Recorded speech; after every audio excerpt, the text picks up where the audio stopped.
Christmas Day didn't hurt Amanda Jessie. That was the strange part. No insults, no shouting, no dramatic moment she could point to. Just silence. She sat alone on a bench outside a closed bakery, watching people pass with gifts in their hands and warmth in their faces. Nobody noticed her. Nobody mocked her either. And somehow, that felt worse. Amanda had already decided how the day would end. She would go home early, turn off the lights, and let Christmas pass like every other day she learned not to expect much from. Then, someone sat beside her. Not too close, not asking questions, just there. She didn't look at him at first, didn't know his name, didn't know why people across the street suddenly started paying attention. All she knew was that for the first time that day, she felt seen, not judged, not pitied, just seen. What Amanda didn't know was that this quiet moment would follow her into the night and force her to confront a truth about herself she had been avoiding for years. This isn't a story about being chosen. It's about realizing something when the world finally goes quiet, and Christmas night would make that realization impossible to ignore. Stay till the end, because the most important moment in this story happens when Amanda is completely alone. Before the story continues, let me say this. If any of these stories comfort you, entertain you, or make you feel understood, please subscribe. It's free, but it means everything to this channel. Now, the bench was cold through Amanda's wool coat. December in the city meant gray skies and colder stares, though she'd stopped noticing the latter years ago. She'd developed a particular skill for it, becoming invisible in plain sight, not because she was small or unremarkable, but because she'd learned that invisibility was sometimes a choice, a protection. The bakery behind her had closed 2 hours early for Christmas Eve. Through the darkened windows, she could still see the empty display cases where gingerbread houses had sat that morning. She'd walked past them deliberately, had felt the familiar tug of want, and then the familiar push of discipline. Amanda Jessie didn't indulge. Not in sweets, not in self-pity, not in the fantasy that holidays were meant for people like her. People like her. The phrase tasted bitter. She was a senior financial analyst at Bridgewater Consulting, the kind of position that came with a corner office view and a salary that made her mother back in Atlanta stop asking when she'd get married. The kind of position she'd earned through 70-hour weeks and a master's degree completed while working full-time. The kind of position that meant nothing on a bench outside a closed bakery on Christmas Eve. Her phone buzzed. A text from her colleague Jennifer.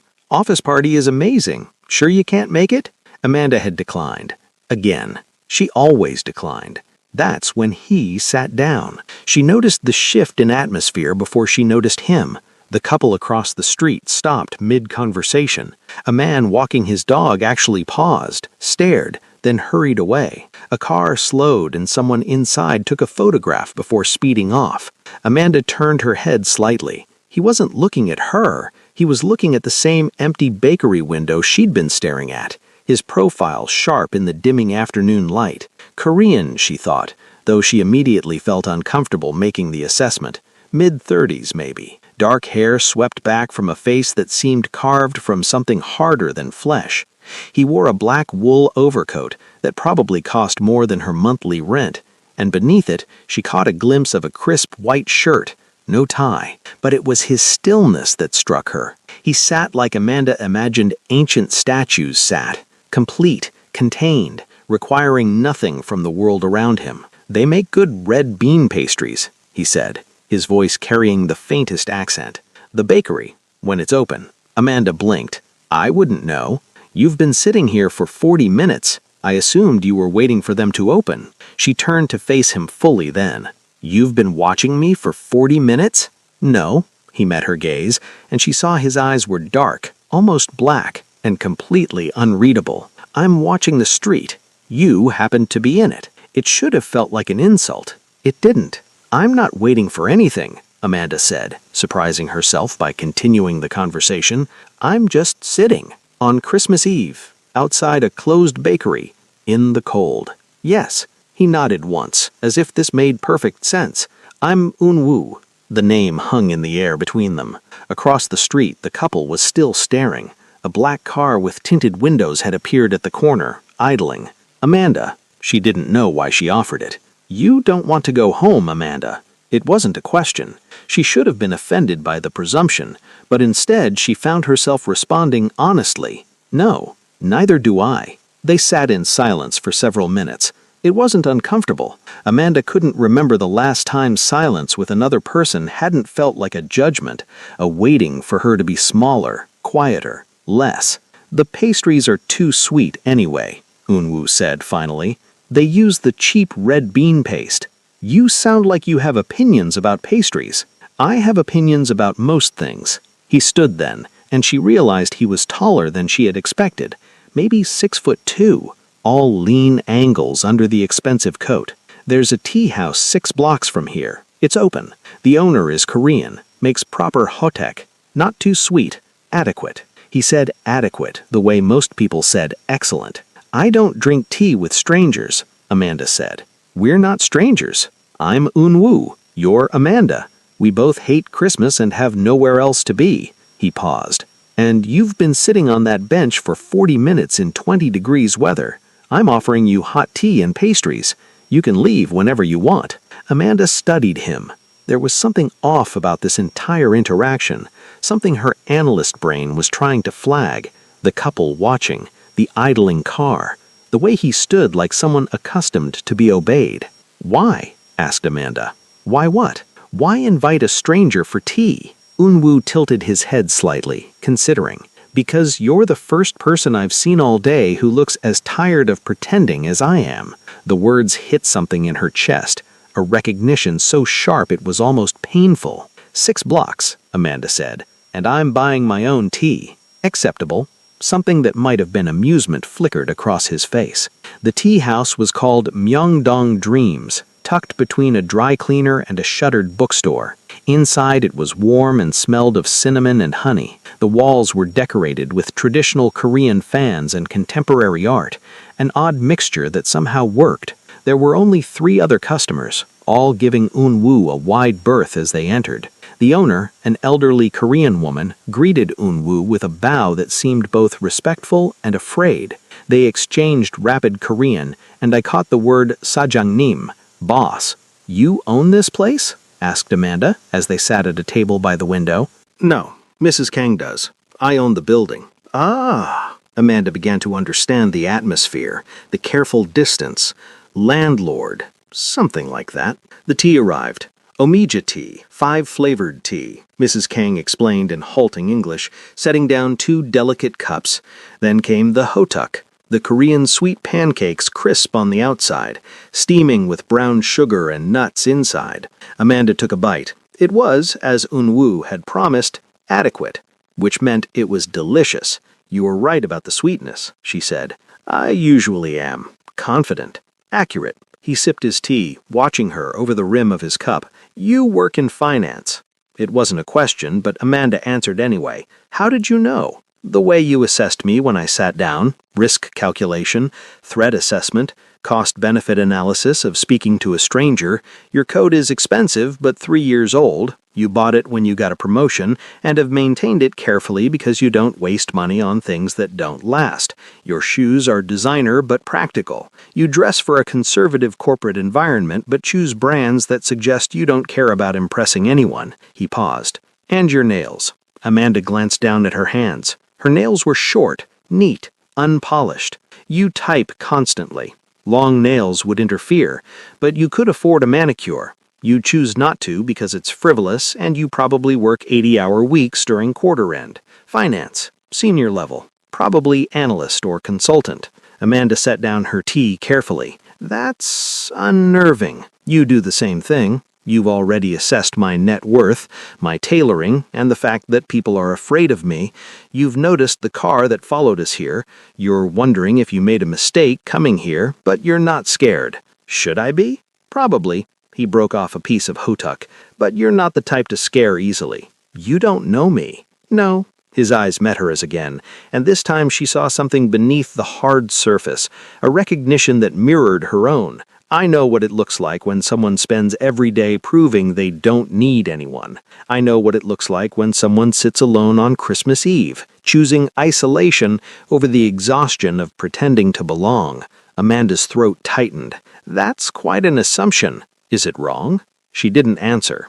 Couldn't answer. They drank their tea in silence. Outside, the light was fading, Christmas lights beginning to glow in windows and storefronts. Inside, the warmth and the tea and the strange comfort of sitting with someone who didn't need her to be anything other than what she was began to work on Amanda like a slow spell. "I don't like Christmas," she said finally. "Neither do I. I don't mean I'm cynical about it. I mean I actively dislike it. The forced cheer, the assumption that everyone has somewhere to go, someone to be with, the way people look at you if you say you're spending it alone, like you're tragic or broken. You're neither tragic nor broken. You're self-sufficient. People find that threatening. Do you?" "No." He refilled her teacup from the pot Mrs. Kang had left. "I find it refreshing." Amanda studied him, really studied him this time. There was something about the set of his shoulders, the way he moved with absolute economy, no wasted gesture. There was power there, the kind that didn't announce itself because it didn't need to. "What do you do, besides own buildings?" "I manage interests." That's deliberately vague. "Yes." "You're not going to tell me? Would it change whether you finish your tea?" Amanda considered. "No. Then it doesn't matter." He was right, and that was somehow more unsettling than anything else. She should care, she should be worried, but sitting here, warm and fed and seen by someone who didn't need her to be anything other than what she was, she found she couldn't muster the energy for appropriate caution. "This is strange," she said. "Yes, I don't do this. I don't talk to strangers. I don't accept invitations from men I've just met. I don't extend them." Unwoo leaned back slightly. "You can leave whenever you want, Amanda. The door is there. I won't follow you. I won't ask for your number. This can be exactly what it is. Two people having tea on Christmas Eve because neither of them wants to be alone and then never seeing each other again. It was the perfect out, the safe exit." Amanda picked up her teacup. "Tell me something true." "About what?" "About you. Something real." Unwoo was quiet for a long moment, his gaze distant. When he spoke, his voice was softer, almost reflective. "I came to this country when I was 19. I had nothing. No family, no connections, no legal status. I was angry and desperate, and willing to do things I'm not proud of to survive." He looked at Amanda. "I built everything I have from that anger. And now I sit in rooms with people who fear me, who respect what I've become, and I feel nothing. Empty, like I won everything and lost something essential in the process." The confession hung between them, raw and unexpected. "Your turn." Amanda set down her cup. "I spent my entire childhood being told I was too much, too loud, too big, too ambitious, too everything. So I made myself smaller. Not physically, I could never manage that, and eventually I stopped trying, but smaller in every other way. I became so good at taking up less space that now I don't know how to take up any space. I'm successful, I'm respected, I'm financially secure, and I'm so fucking lonely I could scream." The words came out before she could stop them. She'd never said them out loud before, had never even articulated them fully to herself. Unwoo didn't look away, didn't offer empty comfort or change the subject. "We're quite a pair," he said finally. Despite everything, Amanda laughed. It came out rusty, unpracticed. "I suppose we are." They finished their tea. Mrs. Kang brought more hotuk without being asked, and Amanda ate 3, not bothering to count calories or worry about the sugar content or think about anything except the warmth and the taste and the strange suspended moment of just existing. When they finally left, it was full dark outside. The street was quieter now. Most people already home or at parties. The black car was still waiting. "That's yours," Amanda said, nodding towards it. "Yes, your driver has been waiting for 2 hours. He's paid well for his patience." Amanda pulled her coat tighter. The cold felt sharper after the warmth of the tea house. "Thank you for the tea and the pastries and the conversation where we admitted we're both hollow successes." "That." She smiled, despite herself. "Yes, that." Unwoo reached into his coat and pulled out a business card. Simple, expensive cardstock, just a name and a phone number. If you ever want to not be alone again, he said, handing it to her, or if you ever want adequate pastries and honest conversation. Amanda took the card, her fingers brushing his for just a moment. I thought you said you wouldn't ask for my number. I didn't. I gave you mine. The choice is entirely yours. Very carefully phrased. I'm a careful man. She tucked the card into her pocket. Goodbye, Unwoo. Goodbye, Amanda. She walked away, heading toward the subway station 6 blocks south. She didn't look back, but she felt his gaze on her until she turned the corner. The card sat in her pocket like a small, warm weight. Amanda told herself she wouldn't call. She told herself this was just a strange, momentary connection, the kind that happens in cities during holidays when loneliness gets the better of people. She told herself a lot of things as she rode the subway home to her empty apartment. And when she got there, when she turned on the lights and saw the silence stretching out before her like a physical thing, she pulled out the card and stared at the number for a long, long time. 3 weeks passed. Amanda threw herself into work with the kind of focus that had made her successful in the first place. Quarter-end reports, client presentations, a potential merger that required 70-page analyses and 4-hour meetings. She arrived at the office at 6:30 each morning and left after 9 each night.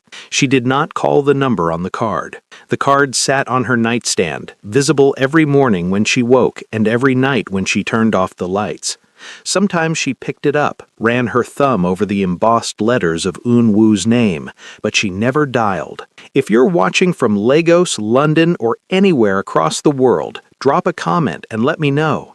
And if you're enjoying this story, hit that like button and subscribe to Love and Tension for more stories that make you feel. January arrived with fresh snow and a coldness that felt different from December's, more permanent somehow, less festive, more resigned. Amanda's life continued in its careful patterns: work, gym, groceries, a rotation of 3 restaurants near her apartment where she ate dinner alone with a book, weekend mornings at the library, Sunday afternoons doing laundry and meal prep for the week. It was fine. It was always fine. She told herself she'd forgotten about Unwoo, about that strange suspended evening over tea, but then she'd see a Korean restaurant and slow her steps.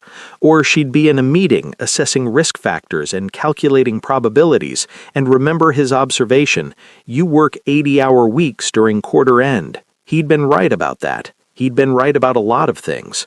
On a Thursday evening, 3 weeks and 4 days after Christmas, Amanda's life fractured. She was working late. This wasn't unusual. The office was quiet, most people having left by 7. She was deep in a spreadsheet tracking investment patterns for a client when her phone rang. Her mother, calling at 10 p.m., which meant something was wrong. "Mom?"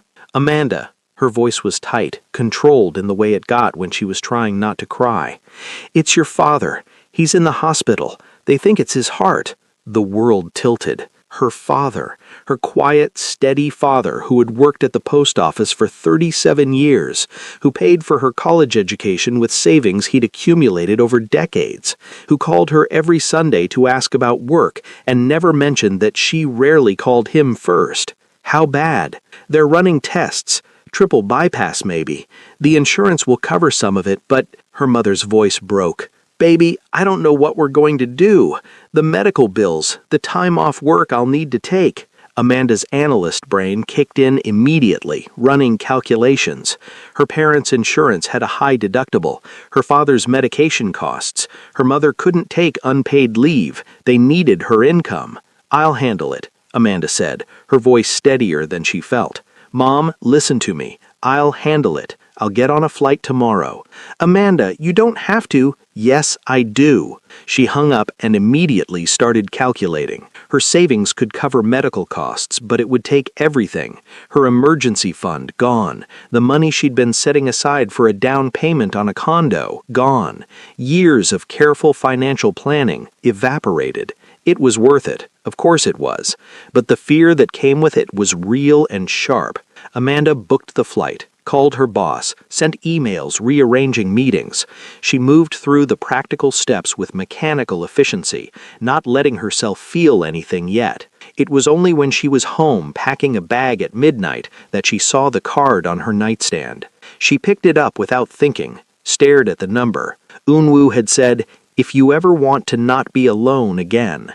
Her finger hovered over the call button. She put the phone down. She could handle this. She'd always handled things.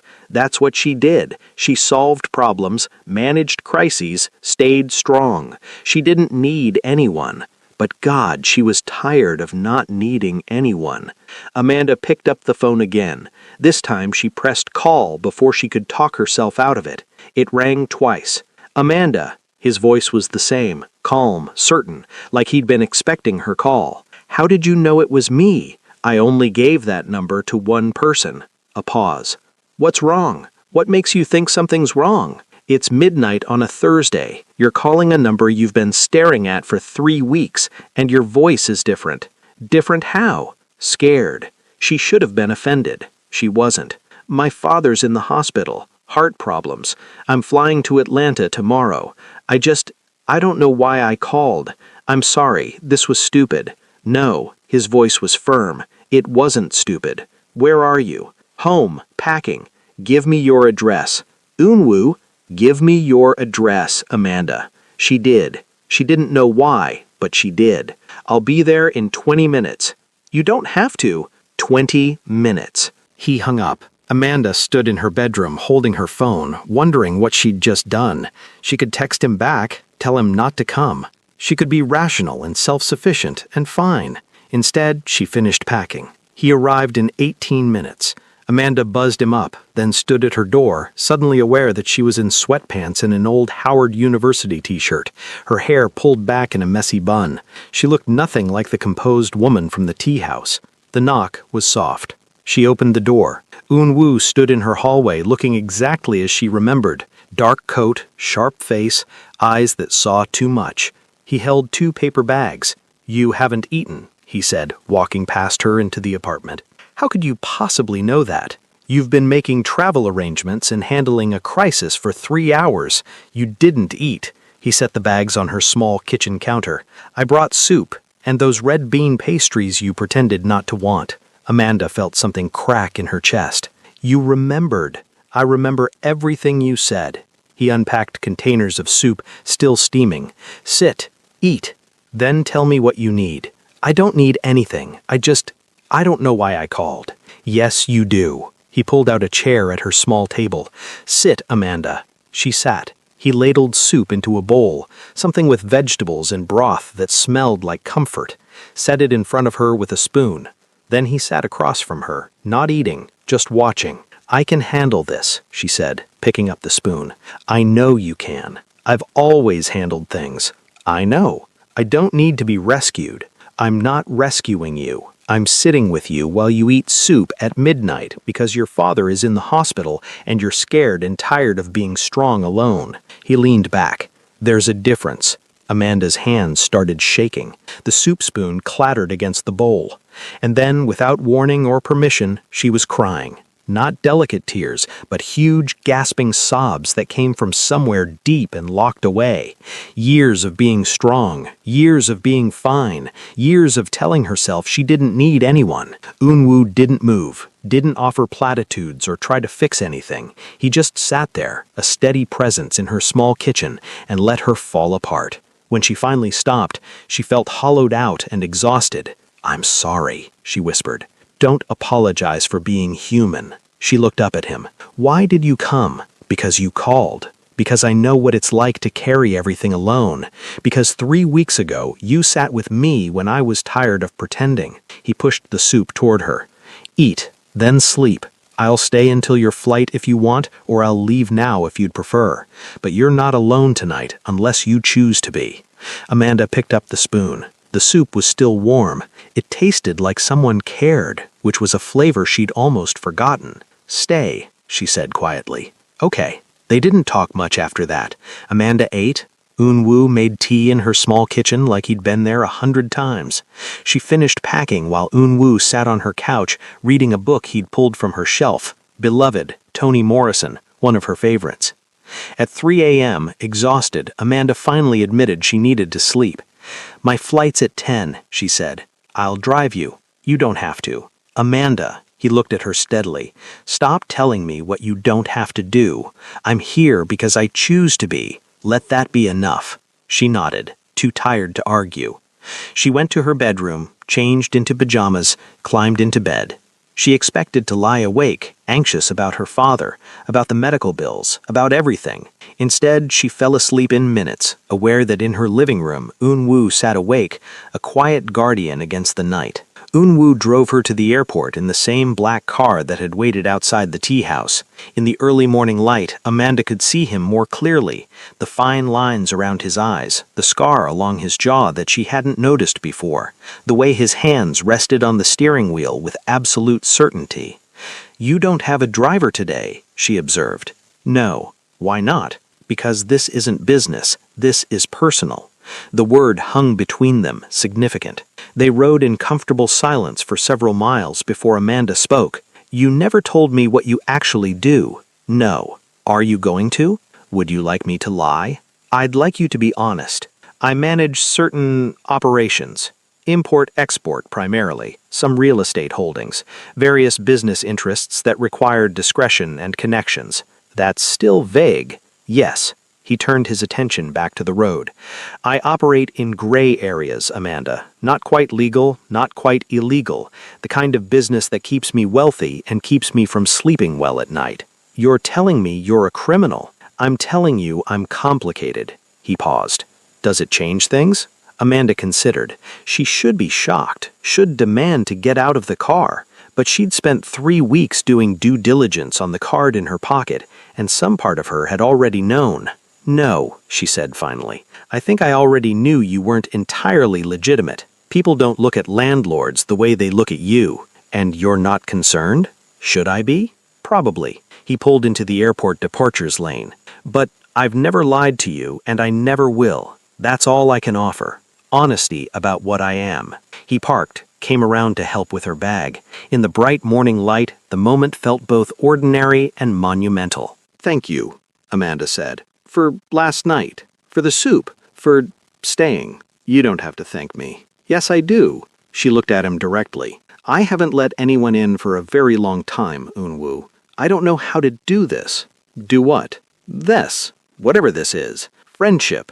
Connection. I don't have a framework for it." "Neither do I." He smiled, and it transformed his face, made him look younger, less guarded. "Perhaps we can figure it out together. From different cities? Atlanta is a short flight. You're not going to show up there, are you?" "Not unless you ask me to." He pulled out another card. This one had an email address. "But if you need anything while you're there, anything at all, contact me." Amanda took the card, added it to the first one in her wallet. "You know I'll probably never call." "Yes, but you might." He stepped back, hands in his pockets. "Take care of your father, Amanda. Handle what needs handling. And then decide if you want someone in your life who sees you completely." She left then, walking through the sliding doors into the terminal. When she looked back, he was still there, watching, not moving, just present. The flight to Atlanta was turbulent, but Amanda barely noticed. She was thinking about gray areas and honest criminals, and the strange comfort of someone who didn't need her to be anything but herself. Her father's surgery was successful. Triple bypass. 3 hours, and he came through strong. Amanda spent 2 weeks in Atlanta, managing medical bills and insurance companies with the same efficiency she applied to corporate accounts. She paid $47,000 out of her savings, arranged payment plans for the rest, set up a system for her mother to manage medications and follow up appointments. She didn't call Eun-woo, but she thought about him constantly. On her last night in Atlanta, sitting in the hospital room while her father slept, Amanda pulled out both business cards, the one with the phone number, the one with the email. She'd always been self-sufficient, had prided herself on needing no one, but sitting in that sterile room, watching her father breathe slowly and steadily, Amanda realized that self-sufficiency and loneliness weren't the same thing. She opened her email, typed carefully. Subject: Amanda, I'm coming home Tuesday. My father is stable. The bills are handled. I'm fine. I'm also tired of being fine alone. Coffee sometime? Real coffee, not adequate tea. Amanda. She sent it before she could reconsider. The response came in less than 5 minutes. Amanda, Wednesday, 3 p.m. There's a coffee shop in Brooklyn called Reveille. They make exceptional espresso and terrible scones. I'll be at the table by the window. E. Amanda smiled for the first time in 2 weeks. Reveille coffee was everything Eunwoo had promised. Exceptional espresso, terrible scones, and a window table where he sat reading a newspaper like he'd been there for hours.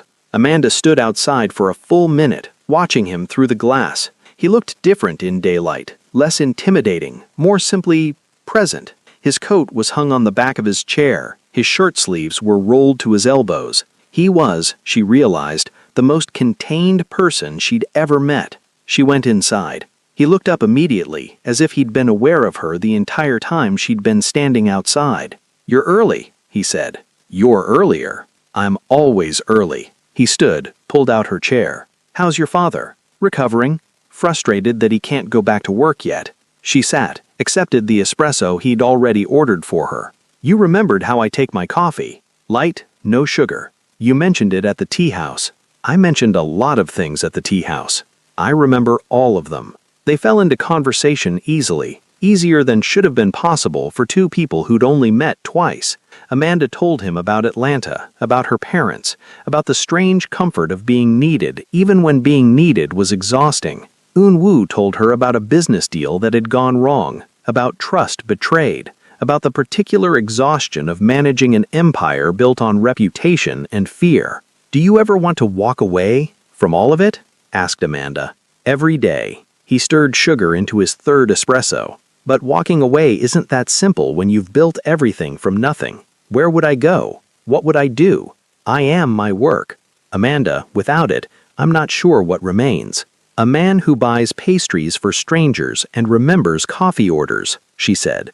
"That remains." He looked at her for a long moment, something shifting in his expression. "You see me differently than most people.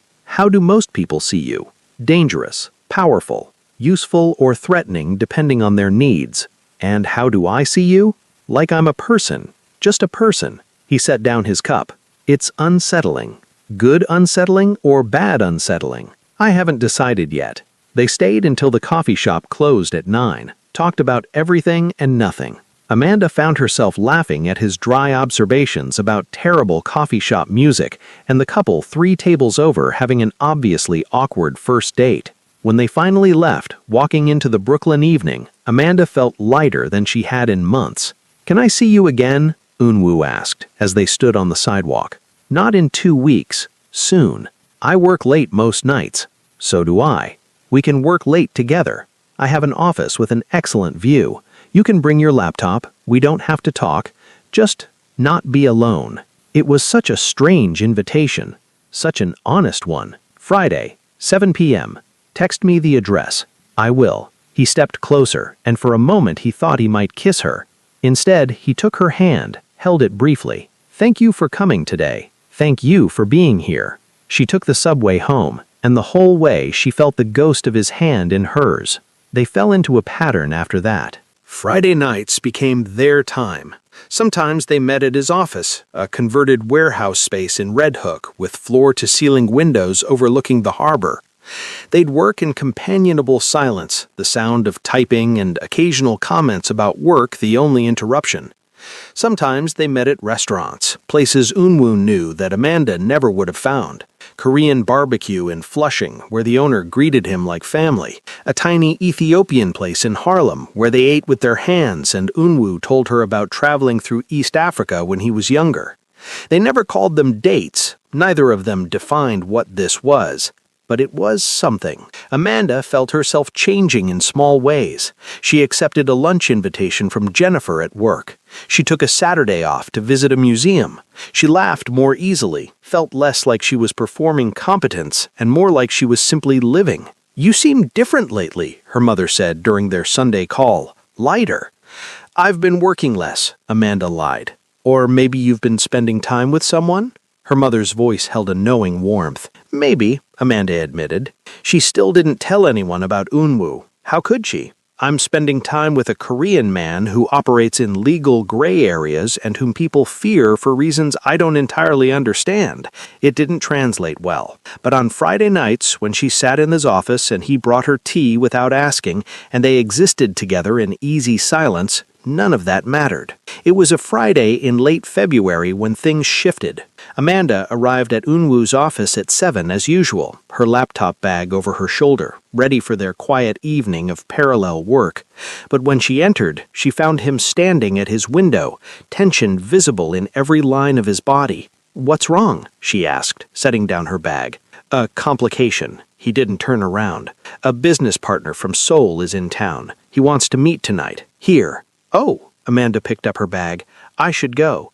"No." He turned then, and she saw something fierce in his expression. "I want you to stay." "Unwoo, if this is business—" "It's always business with Park, but you're not business. You're—" He stopped, seeming to search for words. "You're separate from all of that, and I'm tired of keeping everything separate." "What are you saying?" "I'm saying I want you here. I want Park to see that there's more to my life than deals and territories. I want—" He stopped again, ran a hand through his hair in a rare display of uncertainty. "I want to see what happens when my worlds collide."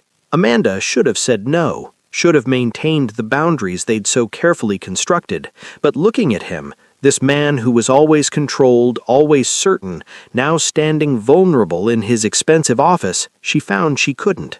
"Okay," she said. "I'll stay." Relief flooded his features. "Thank you." Park arrived at 7:30.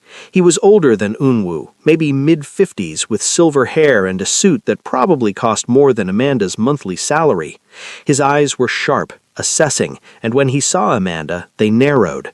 "Unwoo," he spoke in Korean, rapid and sharp. Unwoo responded in the same language, his tone cold and final. Then he switched to English. "Park, this is Amanda Jessie. Amanda, this is Park Min-jun." Amanda stood, extended her hand. "Mr. Park." He took it after a moment's hesitation, his grip testing. "Miss Jessie, I wasn't aware Unwoo had personal guests during business hours." "He usually doesn't," Amanda said evenly. "I'll work quietly while you discuss whatever you need to discuss." She sat back down, opened her laptop, and proceeded to ignore both of them with a focus that was entirely genuine. She had a quarterly report due Monday. Their business drama was irrelevant to her spreadsheets.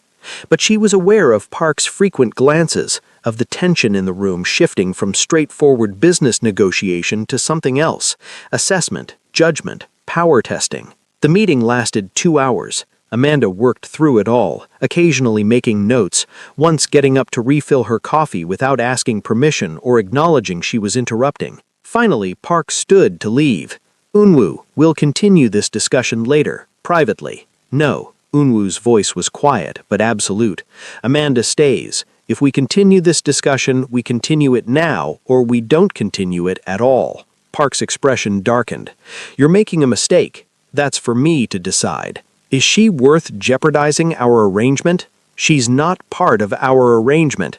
She's not part of my business at all. She's separate, and she stays separate. That's non-negotiable." Amanda closed her laptop, looked directly at Park. "Mr. Park, I don't know what business you have with Unwoo, and I don't need to know. But if your arrangement requires him to have no personal life, then perhaps your arrangement is the problem, not his choices." The room went very quiet. Park stared at her, something like surprise flickering across his face. Then, unexpectedly, he laughed. "Bold," he said to Unwoo in English. "I see why you keep her around." "I don't keep her anywhere," Unwoo said coldly. "She chooses to be here. There's a difference."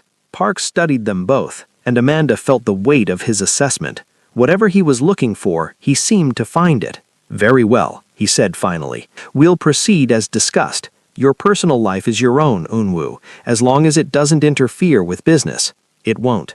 After Park left, silence filled the office. Amanda packed up her laptop slowly, aware that something had just happened that she didn't understand.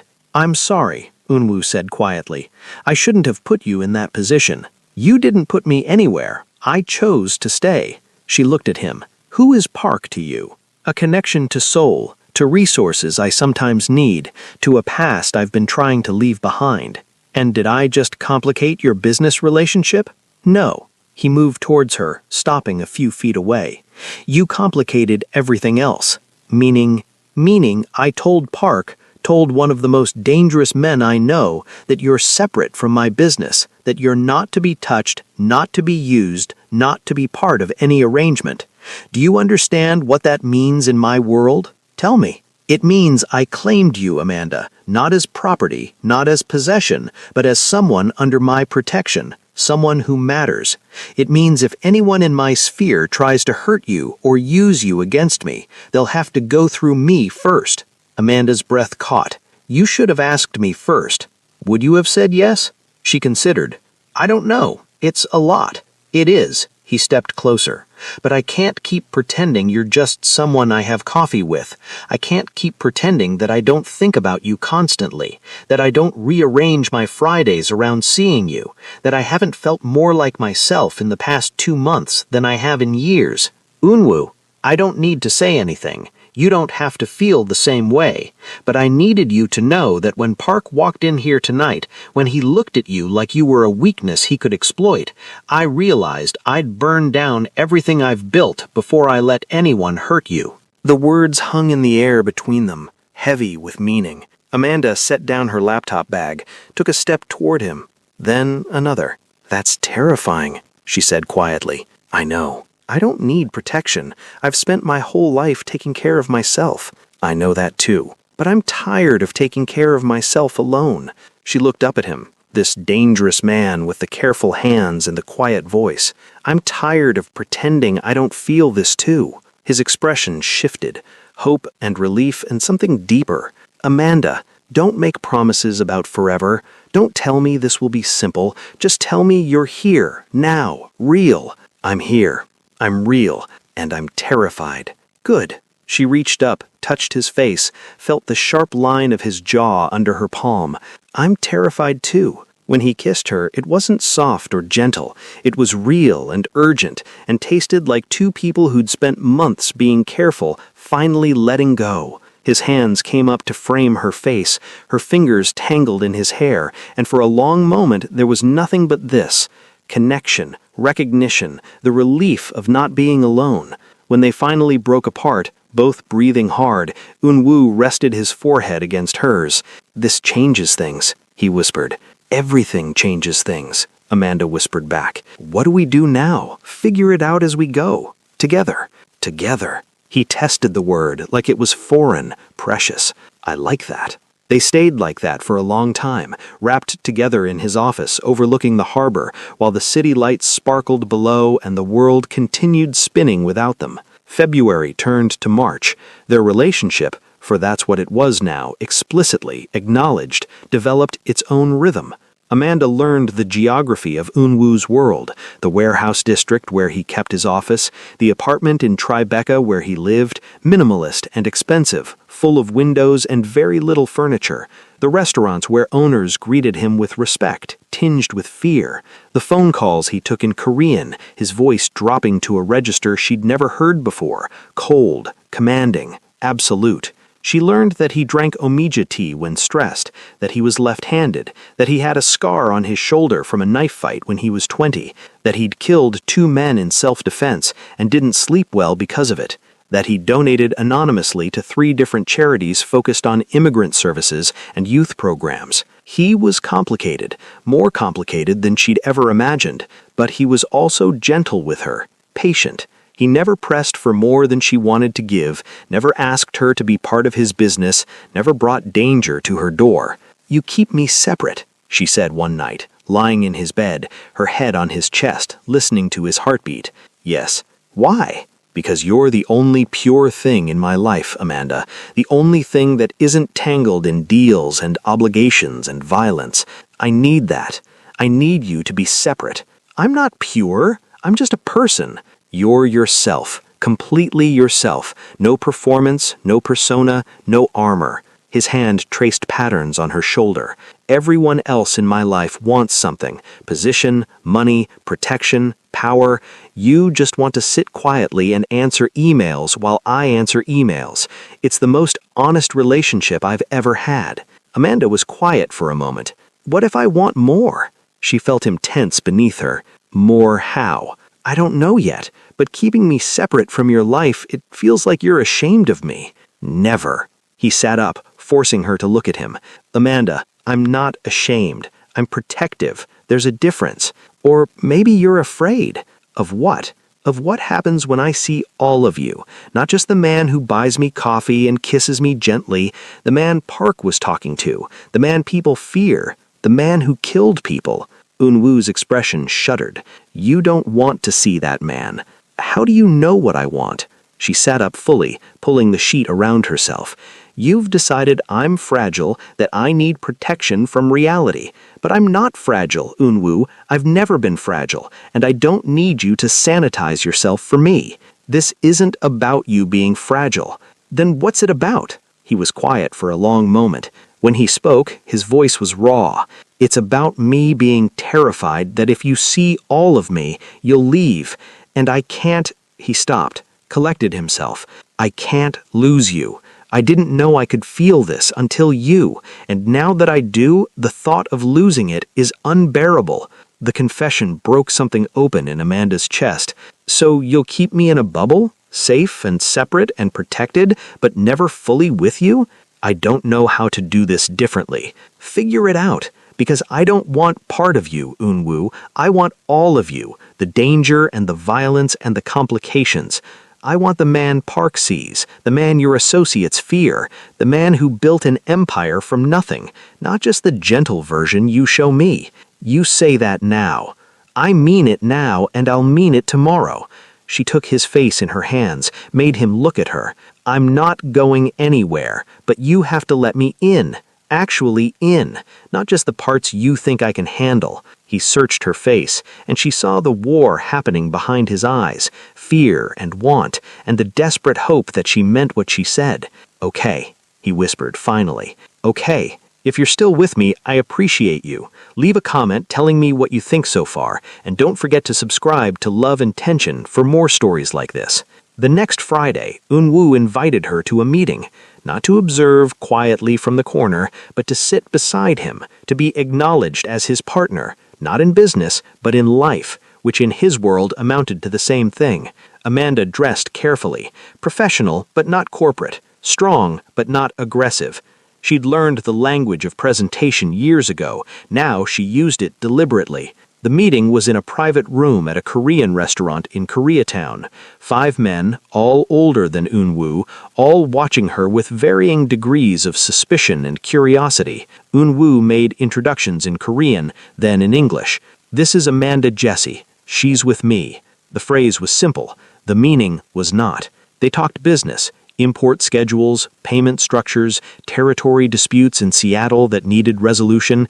Amanda listened, asked 2 pointed questions about financial liability and risk distribution that made 3 of the men reassess her with new respect. She wasn't there to contribute to criminal enterprises. She was there to be seen, to be acknowledged, to be real. After the meeting, one of the men, Kim, older, scarred, dangerous, approached her while Unwoo was on a phone call. You're not what I expected, he said in accented English. What did you expect? Someone softer, someone he could control. Kim studied her. But you're not soft, and you don't take orders. No. Good. He nodded once. Unwoo needs someone who isn't afraid of him, someone who sees him clearly. Most people only see the power or the danger. You see the man. Is that a warning or approval? Both. Kim smiled, and it wasn't entirely friendly. He's made you a target by acknowledging you publicly. You understand that. I understand that anyone who comes after me to get to him will regret it. Amanda met his gaze steadily. I don't need Unwoo's protection. I'm not weak, Mr. Kim. I'm just patient. Kim laughed, surprised and genuine. I like you. Try not to get killed. I'll do my best. When Unwoo returned, Kim said something to him in Korean that made Unwoo's expression soften. Whatever it was approval. In the car afterward, Amanda said, What did Kim say to you? That you're dangerous in your own way, that I should be careful. Of me? For me. He took her hand. Thank you for being there tonight. Thank you for letting me in. They drove in comfortable silence for a while before Amanda spoke again. I need you to promise me something. Anything. I need you to promise me, don't make me helpless. I can be part of your world without being vulnerable in it. I'm intelligent, I'm capable, and I can handle more than you think. Don't turn me into something that needs constant protection. I don't think you're helpless, Amanda. Then treat me like an equal, not a liability, not something fragile, an equal. Unwoo pulled the car over, parked, turned to face her. You're right. I've been protecting you because I'm afraid, not because you need protection. That's not fair to you. No, it's not. So how do we do this? How do we be together without me constantly worrying that my world will destroy you? You trust that I'm strong enough to survive your world, and I trust that you'll be honest with me about the dangers. She squeezed his hand. We're equals, Unwoo, in every way that matters. Not boss and employee, not protector and protected. Just two people who choose each other, complications and all. Equals, he repeated, and something in his expression shifted, relief mixed with recognition. I've never had that before. Neither have I. They sat there, hands clasped, the city bright around them, both understanding that they'd just crossed some invisible threshold into territory neither had mapped before. I love you, Unwoo said quietly. I didn't know I could feel this until you, and I love you. Amanda's breath caught. She'd been waiting for those words without realizing it, had been carrying her own admission for weeks. I love you too, she whispered. Complications and all. When he kissed her, it felt like a promise, not of safety or simplicity, but of truth, of being seen completely and choosing each other anyway. Spring arrived late in New York, hesitant and cold, but when it finally came, it transformed the city into something softer, more forgiving. Amanda and Unwoo settled into a life that was neither simple nor safe, but was entirely theirs. She kept her job at Bridgewater, kept her apartment as a space that was only hers. He continued managing his complicated empire, making deals and maintaining power with the same cold efficiency he'd always had. But between them, there was warmth, there was honesty, there was the strange comfort of being completely known. On a Thursday in late March, Amanda's boss called her into his office. I'm recommending you for partner, he said without preamble. The board meets next month. If you accept, you'll be the youngest partner in the firm's history, also the first black woman partner. Amanda sat down slowly. Thank you. You've earned it, Jesse. Your work is exceptional. Your clients trust you. You're exactly what this firm needs moving forward. He slid a folder across the desk. The compensation package is in here. Take the weekend to think about it. She left his office in a daze, the folder heavy in her hands. Partnership. Everything she'd worked for, everything she'd sacrificed for, and she felt empty. That night, she sat in Unwoo's apartment, the folder unopened on his coffee table, staring at nothing. Congratulations, he said, sitting beside her, careful not to touch her unless she wanted it. Thank you. You don't sound happy. I'm not unhappy. I'm just confused. About what? Amanda gestured at the folder. This is everything I wanted. Everything I've spent 10 years building towards. I should be ecstatic. But you're not? No. She looked at him. Do you ever feel like you achieved everything you wanted and then realized the wanting was more satisfying than the having? Every day. He leaned back. What do you want, Amanda? Really want? Not what you think you should want. She was quiet for a long time. Outside, the city hummed with its endless energy. Inside, the question hung between them like something alive. I want to matter, she said finally. Not matter to a corporation or title. I want my work to mean something beyond profit margins and client retention. Your work matters now, does it? I help rich people get richer. I'm exceptional at it. But what does it change? Who does it help? Unwoo was quiet, letting her work through it. My father almost died because he couldn't afford proper health care. I watched my mother choose between paying for his medications and paying the electric bill, and I sit in boardrooms helping companies hide assets and minimize taxes. I'm very good at my job, Unwoo, and it's making me hollow. So change it. It's not that simple. Yes, it is. He sat forward. You're about to become partner. You'll have power, influence, the ability to choose your clients. Use it. Take on the clients whose work actually matters to you. Or don't take the partnership. Start your own firm. Consult for non-profits. Amanda, you're not trapped. You're just afraid. Afraid of what? of admitting that what you've been chasing for a decade isn't actually what you want, of starting over, of being uncertain. He took her hand. I know that fear intimately. I've built everything I have from it. What would you do if you could start over? I'd do something legitimate, something that helped people instead of exploiting them. He smiled sadly. But I can't start over. My past is my past. You, however, you can choose differently. Amanda looked at the folder, the partnership offer, the validation she'd been seeking. What if I fail? Then you fail, and you try something else. But at least you'll fail doing something that matters to you. She opened the folder, read through the terms. The salary was substantial, $340,000 base, profit sharing that could double that. The prestige was significant. The security was absolute. She closed the folder. I'm going to turn it down, she said, surprised by her own certainty. Are you sure? No, but I'm sure that taking it would be the safe choice, and I'm tired of making the safe choice. She looked at him. You make me braver. Did you know that?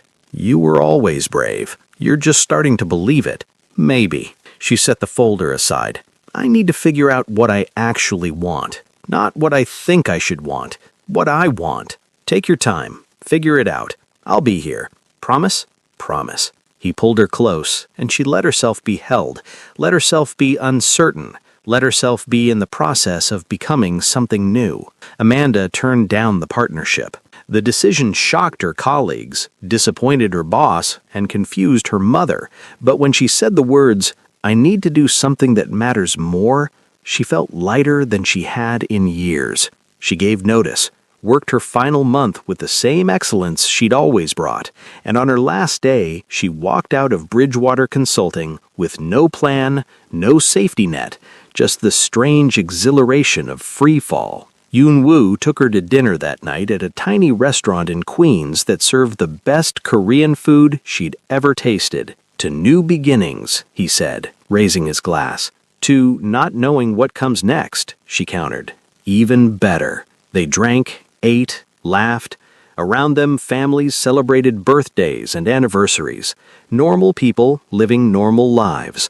Amanda felt both apart from them and deeply connected to them, part of the human experience of choosing, failing, trying again. I've been thinking, Yoon-woo said later as they walked through the quiet streets back to his car.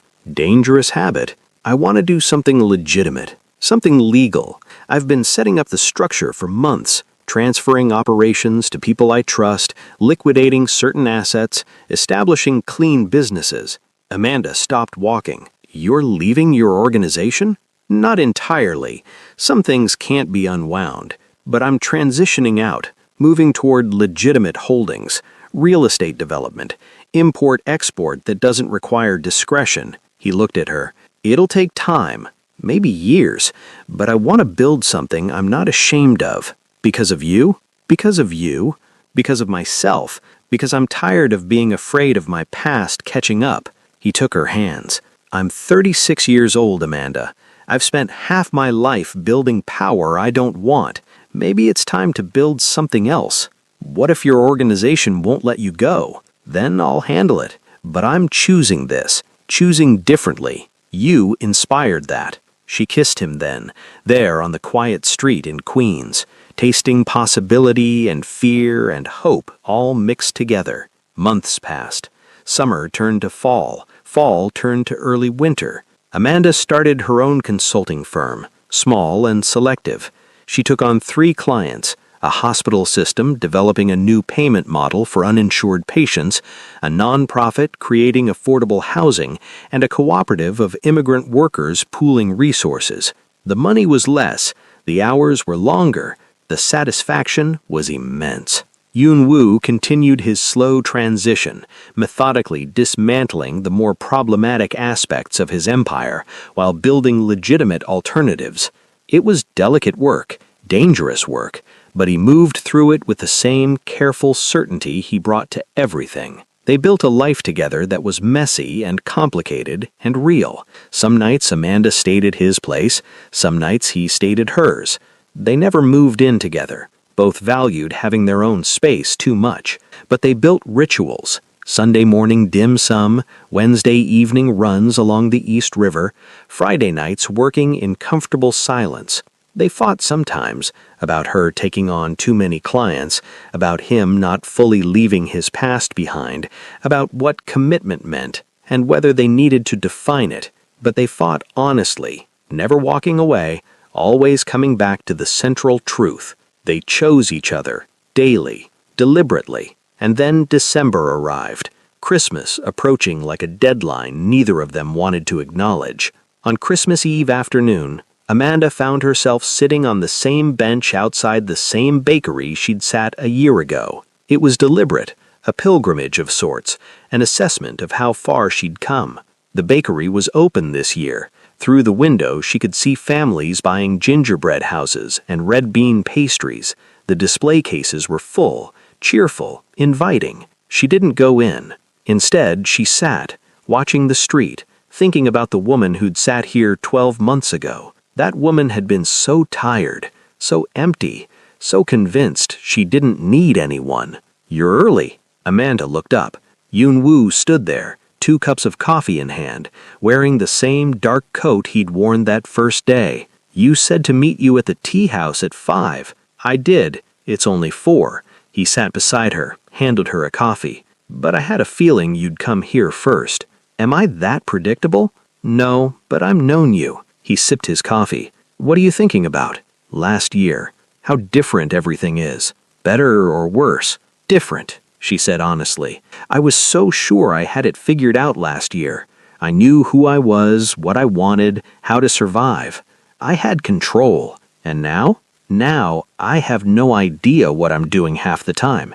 I make less money, I have more questions than answers, I've let someone in who makes me vulnerable." She looked at him. "And I'm happier than I've ever been." Yoon-woo smiled, and it transformed his face the way it always did. "I know the feeling." They sat in comfortable silence for a while, watching people pass with their Christmas shopping and their warm coats and their busy lives. "Last year, I sat here and felt invisible," Amanda said quietly, "like I was apart from everything, outside looking in. And now? Now I feel like I'm part of it, part of the mess and the hope and the stumbling forward." She turned to him. "You did that. Not by saving me or fixing me, just by seeing me, by choosing me, by being patient while I figured out how to let someone in. You did the same for me." His voice was soft. "I was drowning in power and violence and emptiness, and then you sat with me and made me remember what it felt like to be human, to want something besides control. We saved each other," Amanda said. "Yes, we did." She leaned into him, his arm coming around her, and they sat like that as the afternoon faded into evening. Around them, the city prepared for Christmas, lights twinkling, carols playing from store speakers, the sense of celebration thick in the air. But Amanda wasn't thinking about Christmas. She was thinking about the year between then and now, about leaving her partnership, about Yoon-woo slowly, carefully dismantling the empire that had defined him, about learning to be vulnerable, about discovering that strength and softness weren't opposites, but complements. "Thank you," she said quietly. "For what?" "For sitting beside me, last year, for not asking questions or offering solutions, just being there. Thank you for calling me when your father was sick, for trusting me with your fear, for letting me see you completely." The sun was setting now, winter light turning everything gold and soft. Soon they would go to the tea house, maybe eat those adequate pastries, maybe talk about their year, maybe just exist together in the warm certainty of being known. But for now, they sat on the bench where it all began, 2 people who'd found each other in their loneliness and built something real from it. "Merry Christmas, Amanda," Eun-woo said. "Merry Christmas, Eun-woo." She kissed him softly, tasting coffee and the sharp winter air. When they stood to leave, he took her hand, and they walked together toward the tea house, toward the evening, toward whatever came next. Later that night, after the tea house, after dinner at the tiny Queen's restaurant that had become theirs, after kissing goodnight and agreeing to meet again tomorrow, Amanda returned to her apartment alone. She poured a glass of wine, stood at her window overlooking the city. The lights spread out before her like a map of possibilities, infinite and changing. A year ago, she'd stood at this same window and felt nothing, emptiness where meaning should be, success that tasted like ash. Now she felt uncertain, scared sometimes, vulnerable in ways that still made her uncomfortable. But she also felt alive. The truth she'd been avoiding all those years, the truth that had been waiting for her to be still enough to hear it, was this: she didn't need to be fixed. She didn't need to be saved. She didn't need someone to make her whole. She'd always been whole. What she'd needed was permission to be uncertain, to want things that didn't make sense, to build a life that looked nothing like what she'd planned and everything like what she actually wanted. What she'd needed was to see herself the way Eun-woo saw her, not as a project or a problem, but as an equal, complicated, difficult, brilliant in her own way. What she'd needed was to stop proving she didn't need anyone and start admitting that choosing to need someone was its own kind of strength. Amanda picked up her phone, pulled up the photo from last Christmas that Eun-woo had insisted on taking, the two of them at the tea house, her laughing at something he'd said, his expression soft and unguarded. She'd kept it on her phone all year, looked at it during the hard days when she questioned her decisions. It reminded her of why she'd chosen differently, why she'd walked away from security, why she'd let herself love someone dangerous and complicated and real. The woman in that photo was braver than the woman who'd sat alone on a bench outside a closed bakery, not because she'd found someone, but because she'd finally found herself. Her phone buzzed, a text from Eun-woo. "Thank you for this year, for every day of it, for teaching me what it means to be chosen." She smiled, typed back, "Thank you for seeing me, always." His response was immediate, "Always." Amanda set down her phone, finished her wine, turned off the lights. Tomorrow would bring new challenges. Tomorrow she'd continue building her firm, continue learning who she was outside the armor she'd worn for so long.